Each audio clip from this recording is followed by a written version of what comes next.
많은 이 등산가들이 꿈을 가지고 있습니다. 지구에서 가장 높은 산을 정복하는 꿈입니다. 그래서 히말라야 정상을 정복하든가 아니면 유럽의 알프스산 그 정상에 등반하는 그것을 일생의 목표를 하고 그렇게 살아갑니다. 그런데 한 등산가가 유럽의 알프스산 등산을 이게 목표로 올라가는데 번번이 실패하는 거예요. 아무리 애를 써도 안 되는 겁니다. 속이 상하는 겁니다. 그런데 한 번은 이태리에서 온 아주 유명한 등반가의 안내를 받고 그 알프스 등반의 정상에 올라가요. 성공을 하는 거예요. 얼마나 기뻤는지. 평생의 소원이 이루어진 겁니다. 그런데 문제는 이 등산하는 사람들이 가장 두려워하는 것 중에 하나가 올라갈 때보다 내려올 때가 더 위험하다는 거예요. 그래서 기분 좋게 하산하는데 줄을 타고 내려오다가 암벽 바위를 내려오는 중에 그만 줄을 놓치게 됩니다. 근데 그 아래에 있는 사람의 등에 떨어졌어요. 다행히. 그 두 사람이 대롱대롱 로프줄 하나에 매달려 가지고 있는 겁니다. 근데 함께 갔던 일행이 막 소리를 지릅니다. 우리가 구조해 줄 테니까 조금만 기다리세요. 조금만 버티고 그 줄 하나에 두 사람이 달려 있어도 문제 없으니까 꼭 붙들고 있으라고. 그런데 얼마 있지 않아서 그 로프가 끊어져 버립니다. 두 사람이 버틸 수 있는 그 로프인데 두 사람이 대롱대롱 매달려 있다가 끊어져서 4,000피트의 이 계곡 밑으로 떨어져서 두 사람이 다 죽었어요. 참 이상하다. 로프줄 하나에 두 사람이 매달려서 살 수가 있는데 왜 끊어졌을까? 나중에 조사를 해보니까 규격줄을 쓰지 않은 거예요. 공인되는 규격줄을 쓰지 않았어요. 알프스산에 올라갈 때 거기에 붉은색의 공인된 규격줄인데 그걸 쓰지 않았기 때문에 끊어졌다는 거예요. 여러분, 우리가 하나님 앞에 갈 때 천국 가는데 공인줄이 있습니다. 다른 줄은 안 됩니다. 다 끊어집니다. 공인된 줄은 예수님의 십자가 보혈의 줄인 줄로 믿으시기 바랍니다. 그 줄만이 끊어지지 않는 거예요. I am the way. away가 아니에요. 요한복음 14장 6절에 내가 곧 그 길이다, 진리다, 생명이다. I am the way, the truth, the life. 유일한 길, 천하 인간에게 구원 얻을 만한 유일한 이름, 예수님 이름밖에 없는 줄로 믿으시기 바랍니다. 그래서 우리는 그 이름을 두려워하며 그 이름을 믿고 의지하며 하나님의 말씀을 믿고 끝까지 세월 지나갈수록 의지할 수 있는 것, 붙들어야 될 것은 예수님의 줄밖에 없는 줄로 믿으시기 바랍니다.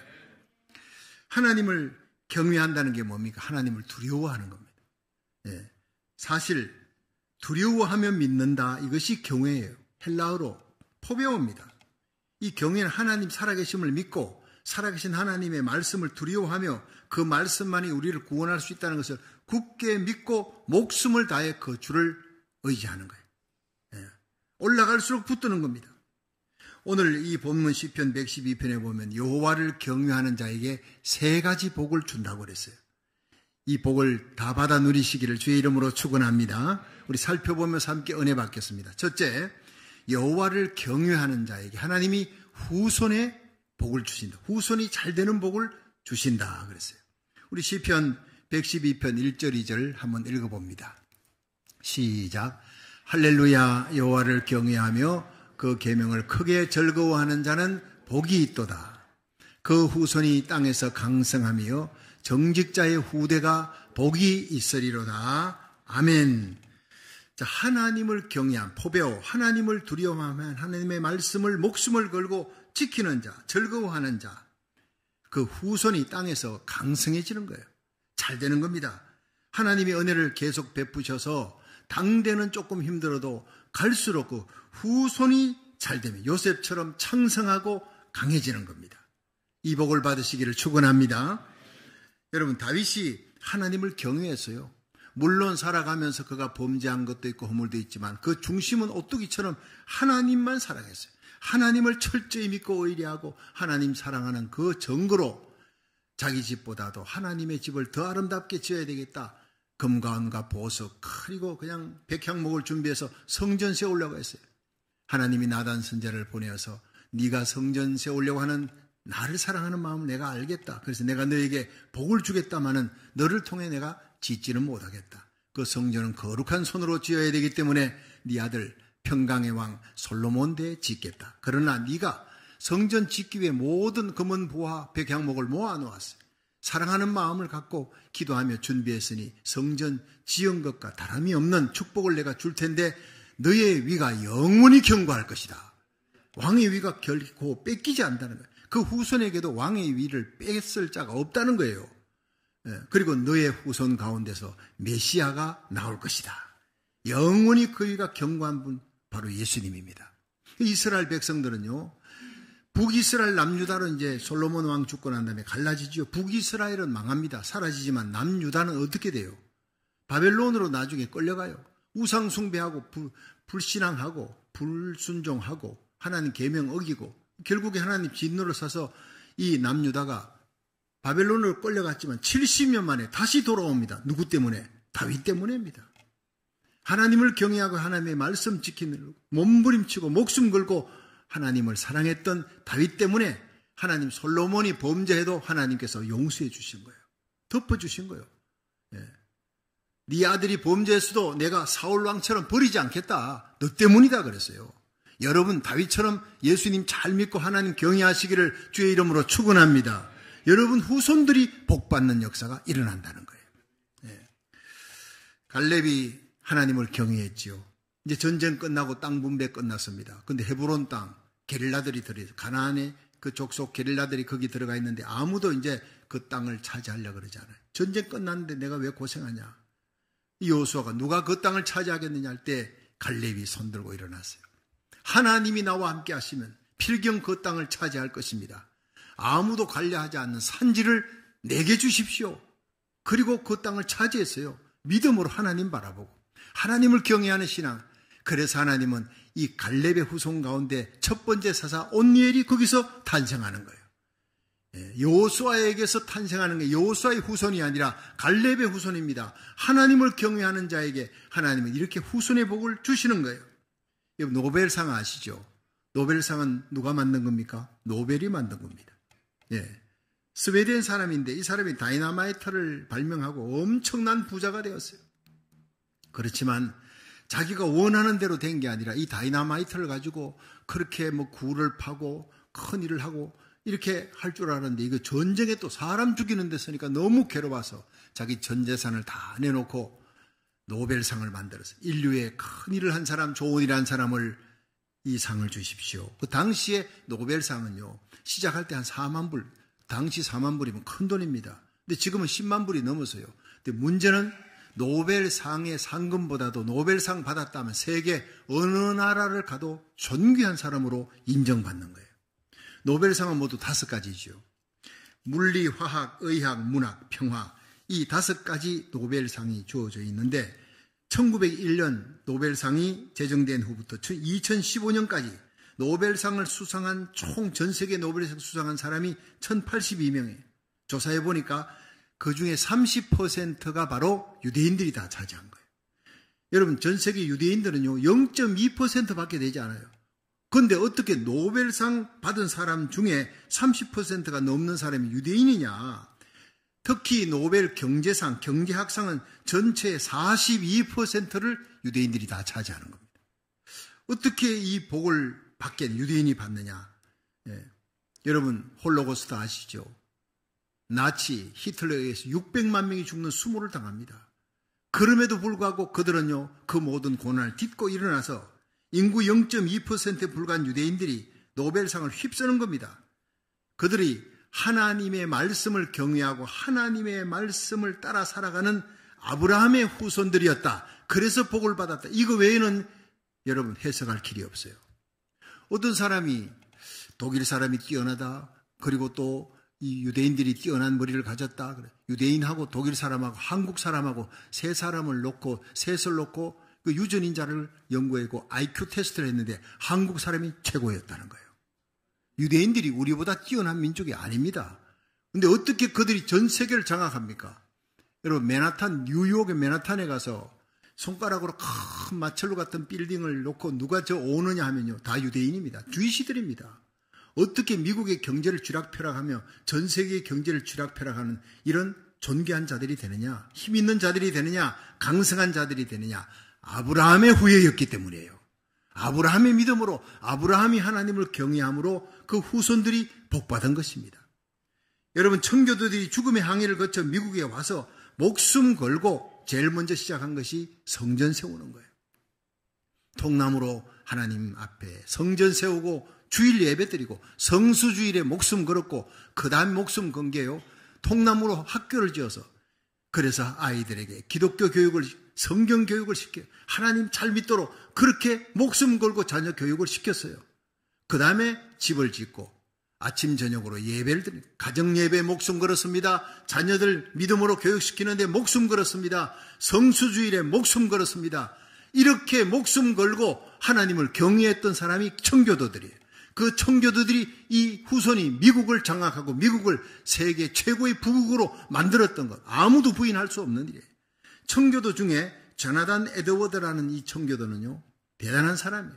프리스턴 총장을 지냈지요. 그 후손이 617명이었어요. 조사해보니까 그 중에 대학 총장이 12명 나왔고 교수가 75명, 의사가 60명, 목사가 100명, 군대 장교가 75명, 유명한 저술가가 80명이 나오고 변호사가 100명, 판사가 30명, 공무원이 고급 공무원만 80명, 하원의원이 3명, 상원의원이 1명, 부통령이 1명 나옵니다. 그러니까 이 청교도들 후손이었던 조나단 에드워드의 후손이 이렇게 모두가 한 명도 잘못된 사람이 없었다. 참 놀라운 일 아닙니까?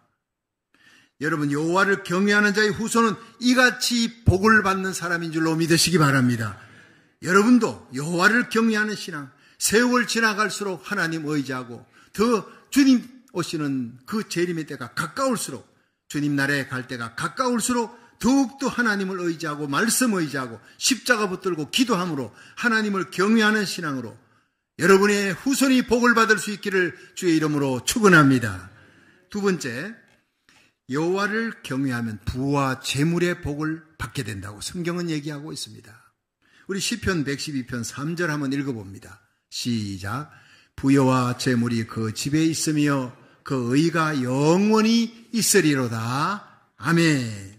자, 여기에 1절, 2절, 3절을 합쳐보면요, 여호와를 경외하며 하나님의 말씀을 즐거워하는 자는 후손이 강성한 복을 받고, 그 다음에 3절에 부와 재물이 그 집에 있으며, 하나님은 여러분 축복을 주시는데 후손과 함께 영광과 명예와 함께 부를 주십니다. 재물을 주십니다.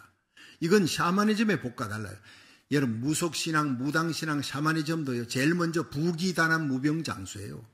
부하고 부자 되는 거, 물질 축복을 첫 번째로 꼽습니다. 근데 이거 기복신앙, 무당신앙과 기독교는 전혀 다릅니다. 샤머니즘은요, 이 물질의 축복이 현세만 현세, 내세는 없어요. 하나님도 없어요. 천국 지옥도 없어요. 이 땅에서만 잘 되면 돼요. 그러니까 남을 짓밟고 나만 잘 되면 되는 거예요. 물질의 복입니다. 현세 복입니다. 나만 잘 되면 되는 거예요. 근데 기독교는 전혀 다릅니다. 현세뿐 아니라 내세까지 가는 겁니다. 하나님 앞에 이 땅에서 물질 축복 주어졌을 때 그 물질로 선한 일하고 선교하고 하나님 나라 세우고 성전 세우고 생명 살리는 일 많이 하시기를 주의 이름으로 축원합니다. 하나님 앞에 상 받는 믿음의 부자가 되기를 바라는 거예요.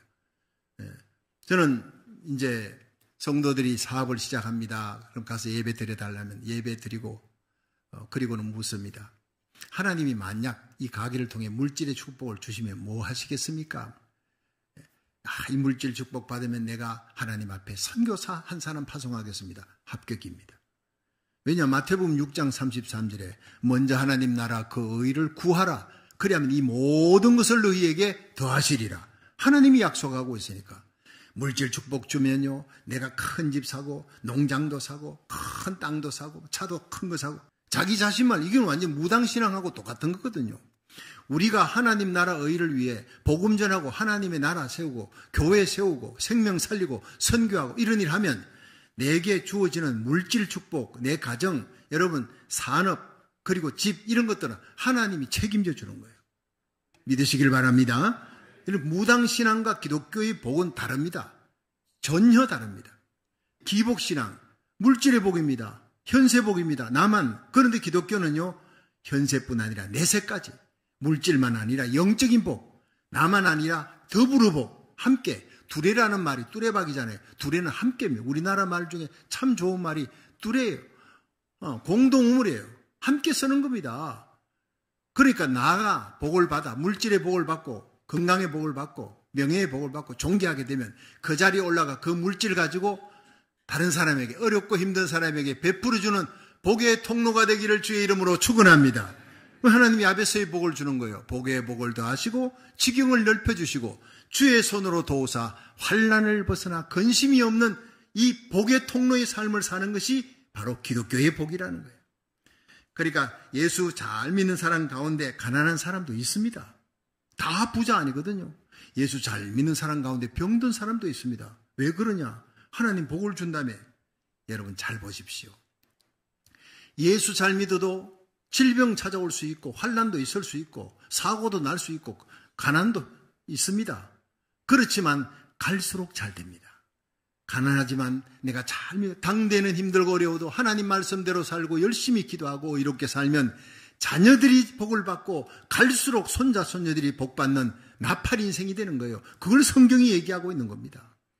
여러분 그 물질을 갖고 하나님 영광을 위해 일하도록 하나님은 언제나 가난하게 만들지 않습니다. 그 가난 통해서 마음이 가난하게 만들어요. 육신에 아프고 질병이 들었어요. 하나님을 더 의지합니다. 여러분 병 들었다가 나서가지고 죄 짓는 사람, 망하는 사람 나 많이 봤습니다. 오히려 저 사람은 차라리 낫지 않았으면 좋을 뻔했어. 그대로 병든 채로 죽었으면 좋을 뻔했어. 하나님 더 의지하도록. 근데 병 들었을 때 하나님 의지합니다. 암 걸렸습니다. 기도합니다. 온 교회가 기도합니다. 기적으로 나았습니다. 그러면서 막 브라질 다니며 여기저기 다니며 막 간증하는 거예요. 살아계신 하나님 간증하는 겁니다. 할렐루야. 하나님 얼마나 기뻐하시는 겁니까? 그 고난, 그 환난, 그 아픔 때문에, 그 눈물 때문에 하나님께 더 가까이 나가 영적인 복을 받고 하나님 살아계심을 간증하며 하나님께 영광 돌리고 생명 살리는 귀한 일 할 수 있기를 주의 이름으로 축원합니다. 그 욥기 23장 10절에 나의 가는 길을 오직 그가 아시나니 그가 나를 단련하신 후에 출하하였어. 연단한 후에 내가 정금같이 나오리라. 아브라함 보세요. 이삭, 야곱, 요셉 보십시오. 다니엘 보십시오. 모두 연단받아서 당대의 거부가 되고 여러분 높은 자리, 귀한 자리, 바벨론에서 최고로 높은 자리, 애굽 땅에서 총리의 자리에 올라가서 환난을 벗어나 근심이 없도록 많은 사람을 살리는 자가 되는 복의 통로가 되지 않습니까? 이것이 바로 성경이 얘기하는 진짜 복인 줄로 믿으시기 바랍니다. 그렇습니다. 여름 우리가 하나님을 경외함으로 후손이 복받고 건강의 복을 받고 형통의 복을 받고 물질의 복을 받아 고통당하는 자를 나누어주는 복의 통로가 되기를 주의 이름으로 축원합니다. 마지막 세 번째, 여호와를 경외하면 흔들리지 않는 복을 주시마 약속했습니다. 우리 시편 112편 6절을 한번 읽어봅니다. 시작. 저가 영영이 요동치 아니하며 의인은 영원히 기념하게 되리로다. 아멘. 자, 여러분 인생 살아가다 보면 흔들리는 날이 많습니다. 비행기 타고 한국서까지 여기서 한국까지 12시간 가는 동안에 조용하게 가기만 합니까? 갑자기 기류가 흔들려서 그냥 뚝 떨어지기도 하고 흔들리기도 하고 컵이 쓰러지기도 하고 그렇지만 떨어지지 않습니다. 흔들리지만 떨어지지 않습니다. 순항 속도가 있으니까 우리 인생 갈 때 흔들립니다. 그렇지만 떨어지지 않는 것은 주님이 붙들고 있기 때문에. 예수 안 믿는 사람 아침에 갔다가 저녁에 자동차 갔다가 무사히 돌아오는 거 감사하지 않습니다. 우리는 감사합니다. 그 기적이니까. 날마다 기적이니까. 여러분, 기적이 상식이 되는 삶이 바로 사도행전의 역사 아닙니까? 하나님을 경외하고 하나님 믿고 의지하고 가니까 흔들리는 인생 끝까지 붙들어 주어서 무너지지 않도록 내진 설계가 잘 돼 있는 그런 어떤 건물들은요, 설계대로 지어진 건물은 지진이 와도 무너지지 않아요. 흔들려도 무너지지 않습니다. 근데 아무리 화려하고 크고 웅장한 건물인데 지진이 오니까 다 무너져 버려요. 소용없습니다. 지금까지 쌓아놓은 인생의 모든 이력, 여러분 하나님 없는 인생 소용없습니다. 예수의 피 발린 봉사와 충성과 헌신만 영원히 하나님 앞에 기억될 줄로 믿으시기 바랍니다. 나 자신의 영광을 위해 내가 뭐 했다, 그것은 하나님께서 인정하지 않습니다. 다 무너지는 날이 옵니다. 건강, 명예, 물질, 여러분 다 무너지는 날이 옵니다. 그러나 하나님을 위해 내가 조그마한 모리아라도 아브라함이 이삭을 바쳤던 그 정성처럼 하나님을 경외함으로 바칩니다. 하나님은 영원히 지켜주시는 겁니다. 우리 남은 인생에 여러분 아브라함이 많은 허물이 있습니다. 그렇지만 로마서 4장에는 아브라함에게 없는 것을 있는 것 같게 하시는 하나님. 사라의 태가 죽었음에도 불구하고 하나님께서 그 태에서 아들을 주실 줄 믿는 믿음이 약해지지 아니했다. 왜 약해지지 않았습니까? 약해졌음에도 하나님이 다 그냥 덮어버리는 거예요. 모든 허물과 죄악을, 아브라함의 허물을 다 덮어버리고 아브라함이 이삭을 바쳤던 그 모리아만 기억하시는 하나님. 우리 일생에 많은 허물이 있어도 하나님 앞에 이제부터 남은 생애까지 모리아만, 하나님이 기뻐하는, 하나님이 인정하는, 하나님 경외하는 삶을 사시고 가장 귀한 것 들여, 내 시간, 물질, 내 생명까지 들여 하나님을 경외하는 삶을 사시기를 주의 이름으로 축원합니다. 그것이 바로 성공하는 인생이 된다는 겁니다. 여러분, 우리가 하나님을 경외하면 우리의 인생이 상한 갈대처럼 꺾어지는 인생이라도 그 상한 부분을 주님의 손으로 붙들어 주시는 거예요. 이사야 41장 10절에 두려워 말라, 내가 너와 함께함이라. 놀라지 말라, 나는 너의 하나님이 됨이라. 내가 너를 굳세게 하리라. 내가 너를 붙들어 주리라. 참으로 너를 도와주리라. 참으로 나의 의로운 오른손으로 너를 붙들어 주리라. 주님이 붙들어 주는 인생 결코 무너지지 아니하고 흔들리지 아니할 줄로 믿으시기 바랍니다. 20세의 타터 허스턴이 얘기하고 마치겠습니다. 이 타터 허스턴은 미국의 수상스키 챔피언이 되려고 아주 그냥 노력을 많이 한 청년이었어요. 근데 1981년 4월 어느 날 수상스키 경주를 마치고 이제 스키 로프를 끌다가 그만 이 배에 달린 기아 프로펠러에 다리가 끌려 들어갑니다. 그리고 두 다리를 다치는데 나중에 병원에 가도 이 두 다리가 회생이 안 되고 잘리는 거예요.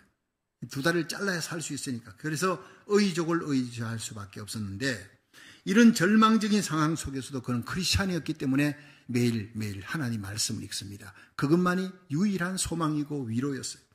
근데 어느 날 하박국 3장 19절을 읽다가 눈이 멈추었습니다. 주 여호와는 나의 힘이시라. 나의 발을 사슴과 같게 하사 나로 나의 높은 곳에 다니게 하시리로다. 자, 한번 따라합시다. 주 여호와는 나의 힘이시라. 하나님이 나의 힘이다. 내 발을 사슴과 같게 하리라. 내 발은 의족인데, 발 잘렸는데 내 발을 사슴 같게 하신다? 이게 뭐지? 나로 나의 높은 곳에 다니게 하시리라. 높은 산 위를 뛰어다니게 하시리라. 이게 뭐지? 깊이 묵상합니다. 왜 이 말씀이 내 가슴을 이렇게 썰레게 만들고 내 가슴을 뜨겁게 하지? 그래서 그 말씀을 메디테이션, 묵상을 하면서 잠이 들었어요. 그런데 꿈속에 하나님이 나타나셨어요. 이 미국 지도를 딱 50개 주의 지도를 쫙 보여주면서 거기에 최고로 높은 산들을 보여줍니다.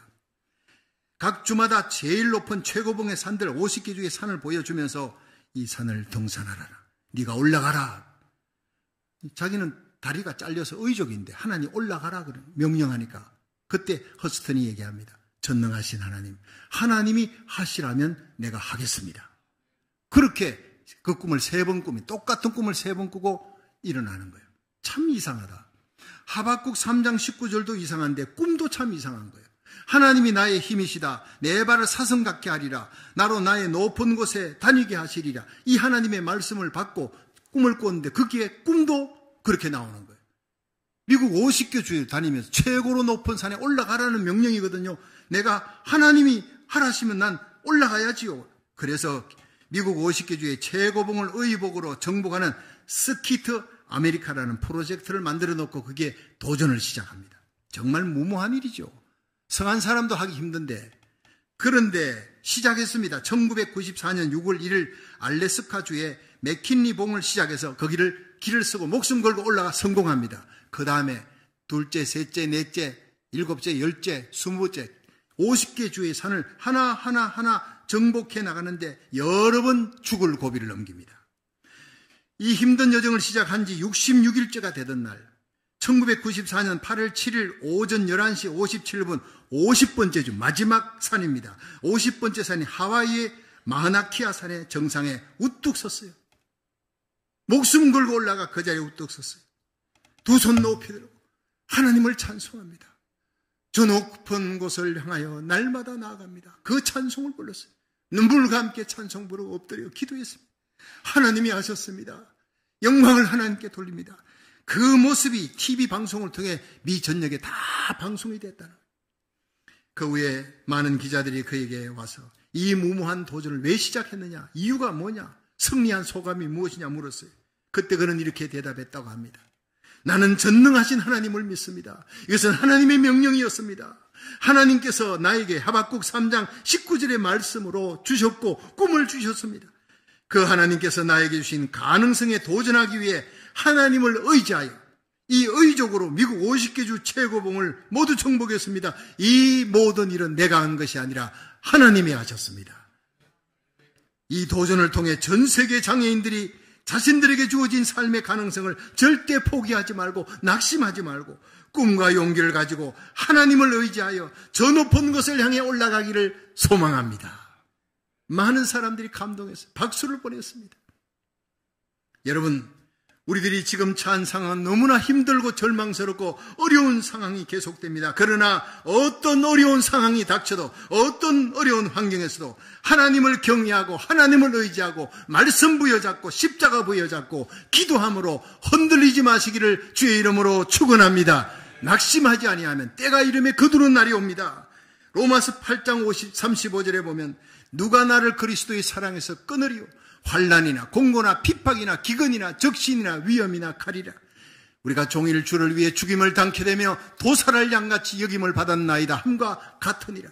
그러나 이 모든 일에 우리를 사랑하시는 주 예수 그리스도로 말미암아 내가 넉넉히 이기느니라. 넘어져도 다시 일어나십시오. 하늘과 땅의 모든 권세를 쥐고 계신 예수님, 그 십자가의 피로 우리를 구하셨고 우리의 죄를 사하시고 3일 만에 부활하사 예수의 부활이 곧 우리의 부활이 되며 주님의 재림의 날 영광 가운데 세우기 위하여 하나님이 우리 교회를 세우셨고 저와 여러분 우리의 후손들을 통해 마지막 세계 선교의 사명, 복음 전하는 사명, 한국과 미국을 살리는 나라 살리길 첫 번째 사명을 이루게 하셨으니 이 영광 가운데 끝까지 달려 승리하시기를, 이기는 자 되기를, 정복하는 자 되기를 주의 이름으로 축원합니다.